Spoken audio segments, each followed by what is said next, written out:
Okay then, we're back. As you can see, we've now got our header and it's styled. We've now got our content left and that's styled with some padding at the top and at the bottom. And we've also got our content right that has also been styled with some padding at the top and at the bottom. Let's have a quick glance at what this looks like. I'll flick on my live view and then I'll see what this is like on our desktop by clicking here. Actually, I'll tell you what I'll do first. I'm going to hide all these visual aids that display to make the construction of our Fluid Grid site that much easier. So by clicking on here, I'll run down and click on Hide All Visual Aids. Okay, so we now don't see that pale green overlay. And I'll click on Live once more.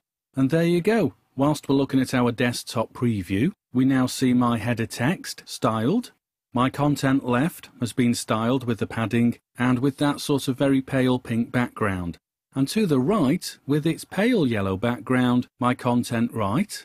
Okay, so far so good. I'll click back on design, and in fact, I'll come back over here so I can switch back in view my visual aids. Because maybe one more thing I want to do is justify the text so it fits neatly within the div container.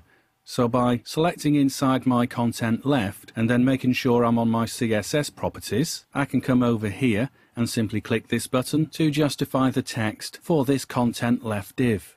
I'm going to do the same thing for my content right so that it all balances up. So by clicking inside on the text somewhere, I can come down to the justify button once more and click. And there we go. That looks a little bit neater to my eyes.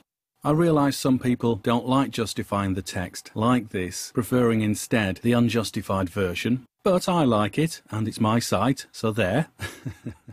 I'll just come up to File and Save All, and then one final glance at what this looks like.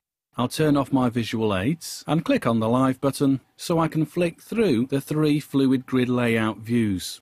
Here's the tablet view, and here's our mobile view. I'll go back to desktop.